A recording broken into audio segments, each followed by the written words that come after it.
Hello again. Welcome to another edition of Media Watch. I'm your co-host, Eric Tait. I'm Bob Anthony. And I'm Raymond Peterson. And I'm their guest and friend, Alan Singer. We have a full complement for this session. Always happy to have Dr. Singer with us, educator and historian, because he puts things in the proper perspective for us. And this is being brought to you by the good graces of EVT Educational Productions, Manhattan Neighborhood Network, and Zoom. And guys, we are taping this while the Ukrainian war is going on, the day after Joe Biden did his State of the Union. So it's the Wednesday before our Monday air. So hopefully we can put certain things in perspective. And interestingly enough, the story we said we'd pick up on during the last show was a story that had something to do with the history of Malverne, the Malverne School District, and the kinds of racism that took place historically, and the stuff that's coming back around because of the struggle for CRT, against CRT, stymieing the teachings of Black history or teaching of American history properly. Dr. Singer, pick up on that for us. Okay, well, actually tonight, as soon as we finish, I'm heading over to Malverne. Right now, I'm in my office at Hofstra on Long Island. So Malverne's about 20 minutes away. Mm-hmm. The town of Malverne was actually developed in the 1910s. And the leading developer was a real estate guy named Lindner. Now, eventually, as the town kind of settled, the street was named after Lindner, and originally there was a school on the street named after him. The name of the school was changed because people realized that not only was Lindner a real estate developer in the 1920s, but he was also the head of the Ku Klux Klan in Nassau County and in New York State, the kind of Grand Kleagle. They make up all these weird names. Mm-hmm. Now, one of the things that's interesting is that high school students in Malverne have now started a campaign to get the name of the street changed. And I'm going to be testifying in support of their petition. The local government at the last meeting said, well, we need to see all the evidence. Well, this is the thing. It's very clear he was the leader of the Ku Klux Klan. 1926, the Klan had a major rally at the Nassau County Fairgrounds in Mineola. And there was a booklet presented with the Klan rally, with a big picture of a Klansman on a horse. And the booklet had a full-page ad by Lindner's bank, saying Lindner is president. It also had a picture of Lindner saying he was the Grand Kleagle of the Klan. So there is no dispute that Lindner was the leader of the Klan in Nassau County and on Long Island and in New York State. Recently, Alabama decided to change the name of a university building at its main campus at the state university because it was named after a governor who in the 1920s and 1930s was the head of the Klan there. Being a leader of the Klan is sufficient grounds for having your name removed, and it doesn't make a difference what other things you did in your life. Now, Alabama, it was an important step, but it's not enough because in front of the State House in Montgomery, they continue to have statues of Jefferson Davis, James Marion Sims, the gynecologist who experimented on enslaved women, and one dedicated to Confederate soldiers. I think in Malverne, the government, this local government is afraid to finally address the racism in its past because it doesn't want to be accused of supporting critical race theory. This is not about critical race theory. This is about non-honoring racists. Okay, you're going to have to keep us posted on how that battle works out.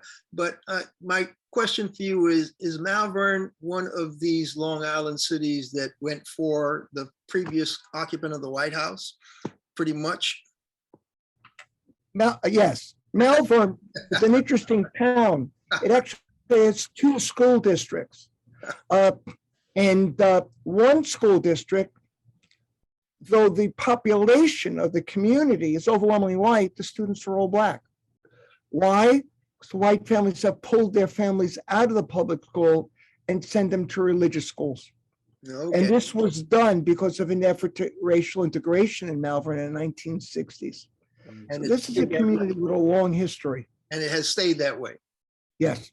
Okay, so what I use that as a way to segue, because that same former occupant of the White House was the guy who initially came out and talked about Vladimir Putin as being this great person that should be honored and be held up for his smarts and all that stuff, even as he was rolling troops and tanks into Ukraine.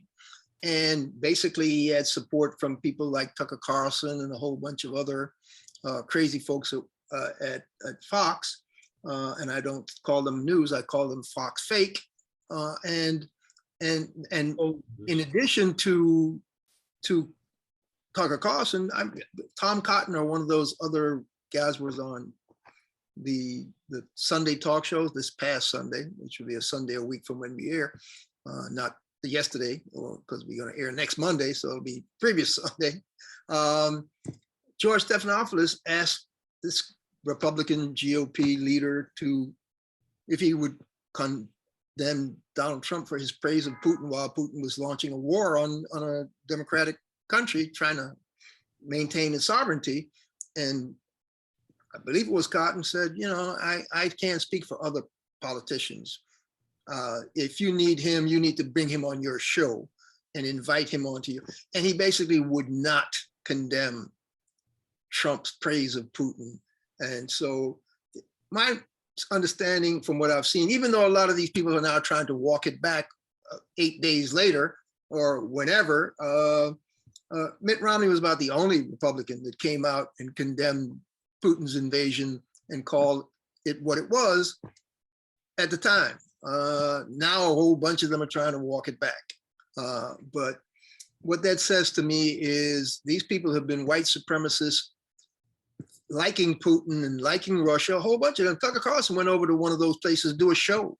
I think it was Hungary, one of those autocratic places, just because he was so much in league with this autocrat who's keeping his country white and keeping it for the white supremacists of the country and not liking to make themselves diverse. They want to stay homogenous.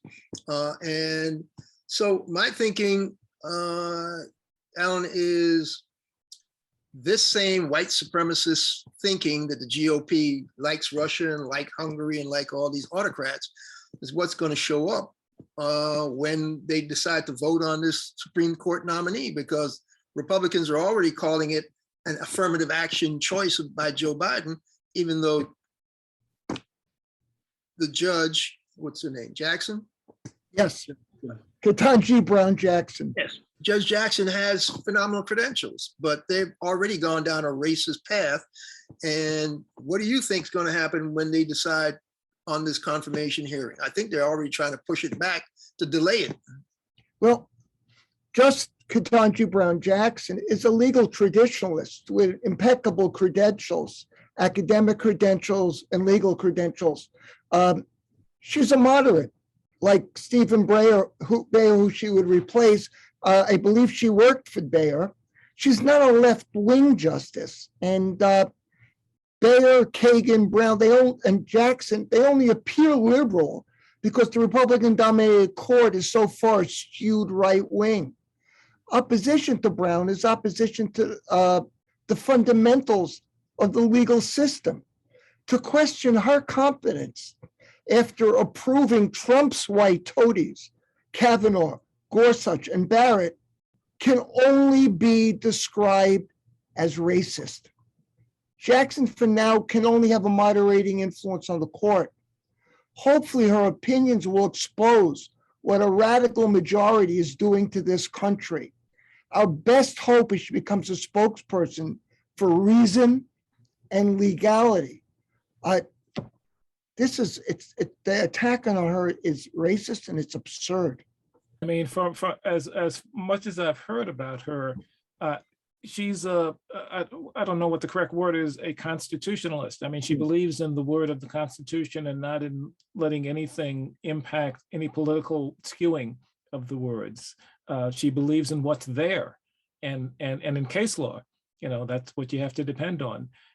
So yeah, this pushback that this is somehow a racially motivated affirmative action type appointment is BS, flat out. She's qualified.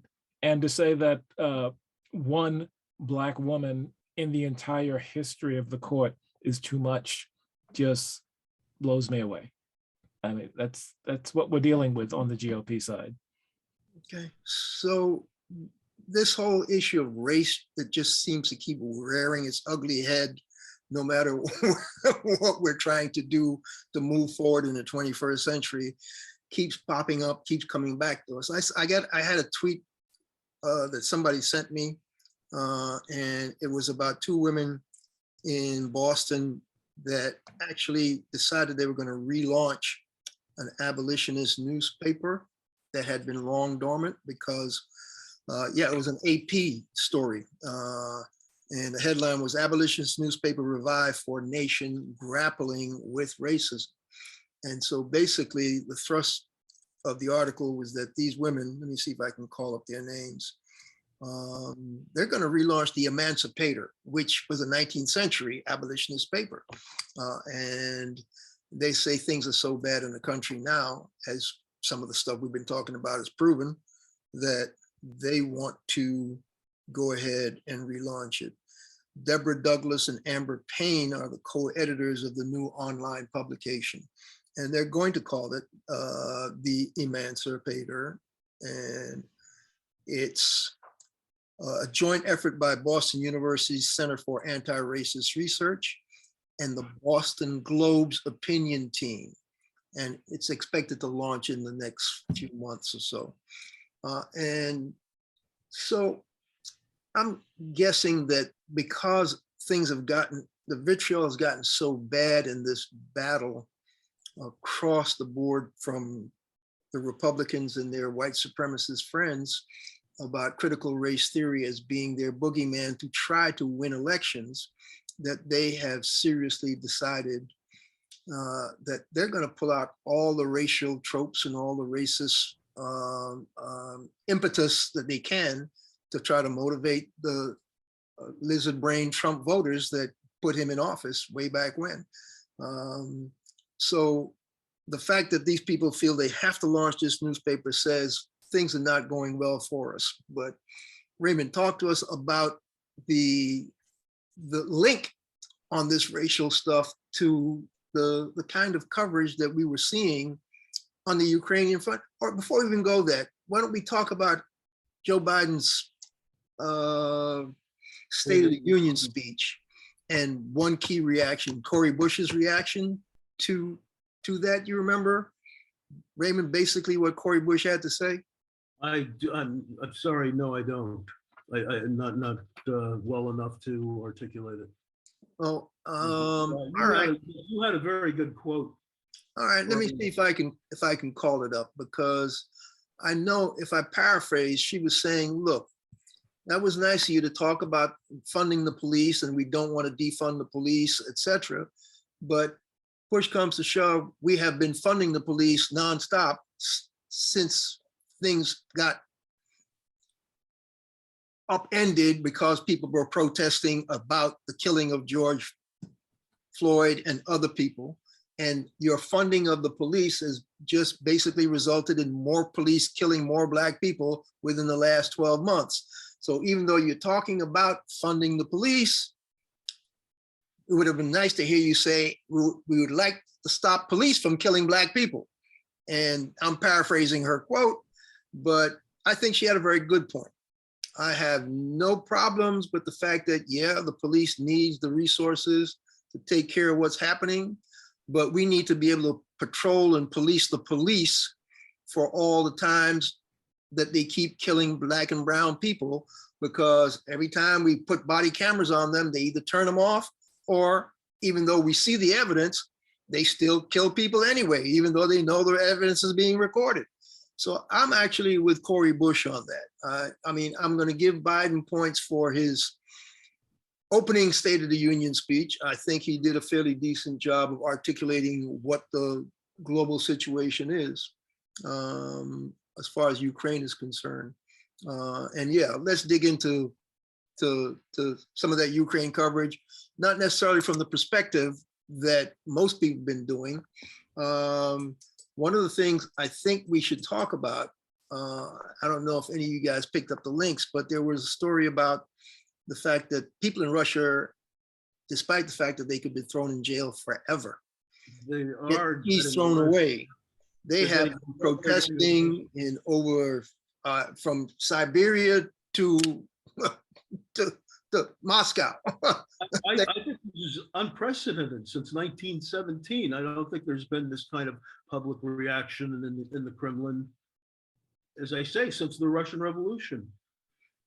People have always been afraid to, because as you say, they can go to prison for the rest of their life. But now they're out there. I watched some of that video. It was just incredible. It was like some of the biggest demonstrations we've ever had here. And cops were beating them up, arresting them, but they kept coming. They kept coming. I've never seen anything like that in Moscow or any other part of Russia before. I agree with you, Ray. I mean, in Moscow, as soon as you pick up a placard, a sign, Yeah, you're the under cops are arrest. right there. Absolutely, yeah. So I applaud the Russian citizens for doing that, and it gives me hope. But they're dealing with a madman. We had a madman, but this guy is starting wars. It's just insane. Yeah, I'm not even going into the news coverage about all of this, but you know.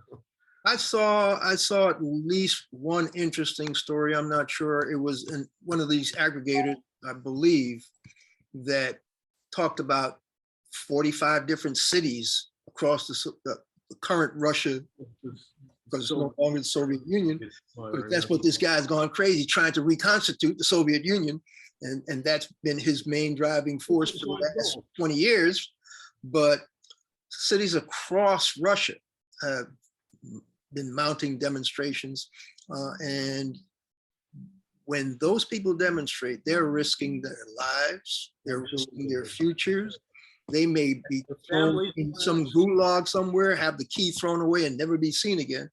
His main opposition, Navalny, I believe his main political opposition, is in jail and still calling for his followers to rise up against this crazy war. And guess what? They've been listening to him and they've been following him. So that's one aspect that it'd be nice if we could get more coverage of, but I guess it's risky even trying to cover the risky demonstration because they probably beat up on the journalists trying to cover the demonstration. So, but the other aspect of this Ukraine-Russia conflict that I know we want to get into has to deal with the types of coverage. You want to deal with the refugees first or the coverage first, guys? Which way do you want to go? We can go with the refugees. You can't bring up That's one an without important bringing up the other, so it doesn't matter which one we go. Let's go with the refugees then. Bob, what can you tell us? What have you seen? Alan, you sent us a link to some of the interesting things that have been happening with these refugees and the plight of the refugees and who the refugees are. Talk to us. Well, it's a difficult issue because the Russian invasion has created a humanitarian disaster for the Ukrainian people. Well over 100,000, well over 500,000 people have already fled. And they're fleeing to neighboring countries like Hungary, Poland, Moldavia, I think Romania. But one of the issues, and it's a difficult one, because again, we have to support people who are being devastated by this humanitarian crisis, is that in general, they are being welcomed into these countries. But these are the same countries that denied admission to Syrian, Libyan, Islamic refugees from civil wars in those countries. So the question is, how come the doors are open to Ukrainians, but were closed to these other groups of people? And part of the issue is that Ukrainians are white and they're Christian. and the Arab people are Islamic. There was a story that I saw on television that was very disturbing. An African woman who was a doctor in Ukraine and her brother, who was a medical student in Ukraine, were online to get on a train to get into, I believe, Poland. They get to the border and they keep getting turned back. First, they're told, well, women and children first. She's with her brother. Then they finally get to the front and they're told, well, our people first. Well, how did they know that she wasn't our people? Well, she was African. So even in the midst of this humanitarian crisis, there's just these kind of disturbing things that are taking place. So you're talking about the fact that some of these brown and black people are not being readily accepted across borders in a refugee status because they're brown and black. Yeah. And so the racism rears its ugly head even in times of crises. But we saw that across the board when Belarus and all these European countries, the only country that actually went out on a limb, to my recollection, you guys can correct me if I'm wrong, Angela Merkel said, we are going to throw open the German borders to these refugees from the Middle East just because it's the right thing to do. And she got a lot of pushback from her right-wing white supremacist foes in Germany, but she took in hundreds of thousands of refugees. Italy was on the front line and took in what they could, or tried not to take in as many, but because they're on the front line, they got swamped with refugees. But they were spending time trying to push those folk back. And, you know, it's, as you say, Alan, it's a difficult issue, but sometimes we're complicit in it because, Bob, I remember we were talking about the coverage. I don't know if you still have that link that I sent about, you know, the guy who first was at CBS. He was one of the culprits in his coverage of the whole refugee situation. Give us a paraphrase of his report and what he basically was saying that got immediate pushback from social media. Yeah, I think you're talking about Charlie D'Agata, who's covering it for CBS News. And but he's not the only one. No, he's not the only one, but you know, being CBS, it got a lot of, it was noticed. Mainstream media can't get more mainstream than that. And he said something to the effect that you know, this is let me see if I could find the exact quote. He says that, you know, it hurt him because it was happening in a nation that's not uncivilized. He used that particular word, and you know, it's very you know, it basically saying, well, you know, they look like us, they look like me, and that's the part of it that hurt. You know, it's not like one of these other uncivilized nations having a problem like this. And if I can find the quote, let's see. Yeah, while you're looking for it, go ahead. Keep, you know, if you found it, jump in. Well, yeah, but he said something to that effect. So I don't want to take up time if we. No, if we it's interesting because this gets to the heart of what Alan was talking about. The officials at the border are saying, "You're not us. You're not like us." He's saying, "This is a civilized country that with people who look just like me," because he's white. Maybe blonde, blue-eyed, I don't know. But those people come streaming across, and the civilized, not civilized reference he's making to is, well, Syria, which was gutted by civil war, whether the bombardment came from outside or whether Assad brought it on himself and killed his own people, that's another issue to be discussed. But Syria, Iraq, Iran, all those places are basically, that whole Mesopotamian Middle East region is what people sometimes call the birthplace of, quote, this known civilization, at least a civilization that Europeans call civilization. China was civilized way long before. Africa had civilization long before, but their mention of civilization, that's where the original, quote, European civilization, stolen from Egypt and Africa, came from. And so for him to be calling them less civilized got a lot of immediate pushback from folks who grew up, were born, and came from that area. Let me ahead.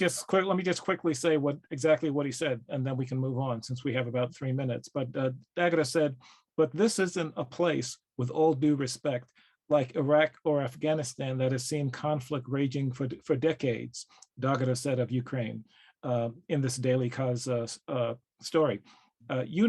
This is a relatively civilized, relatively European, I have to choose these words carefully too, city where you wouldn't expect that or hope that it's going to happen. So yeah, I don't care he was hedging his words. The fact that he said them was pretty jarring. Yeah, and he was not the only one making those similar references to. Yeah, there are more, but we have about 2.5 minutes. And it Now, harked it's back curious, because if I seem to remember, the European Holocaust happened in Europe, and the murder of 12 million people happened in civilized Europe. by the quote, pure Aryan nation who wanted to keep it pure, right? Yeah. So anyway, the other thing was the fact that the Fox News people, like we've mentioned Carlson,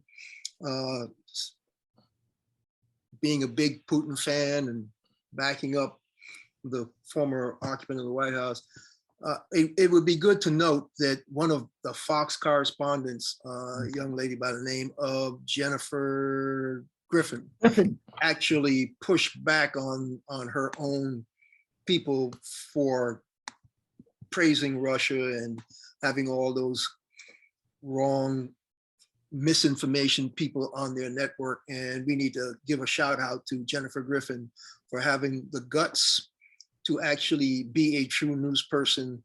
Wow. And she says, I'm just doing what I've been trying to do at Fox News for the last 26 years. Kudos to her.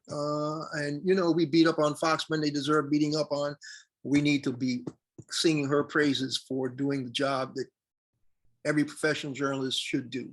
Tell it like it is, call out the facts properly. And so with that, I mean, hey, I'm happy to say that's good journalism, that's integrity. And we're pretty much about out of time by now, are we?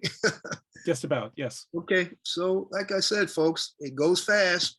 This has been Media Watch. I'm your co-host, Eric Tait. I'm Bob Anthony. Catch up to us on Twitter and YouTube at Media Watch EVT. Raymond Peterson saying good night. And Alan Singer, their guest and friend. Thank you for having me. Folks, stay safe.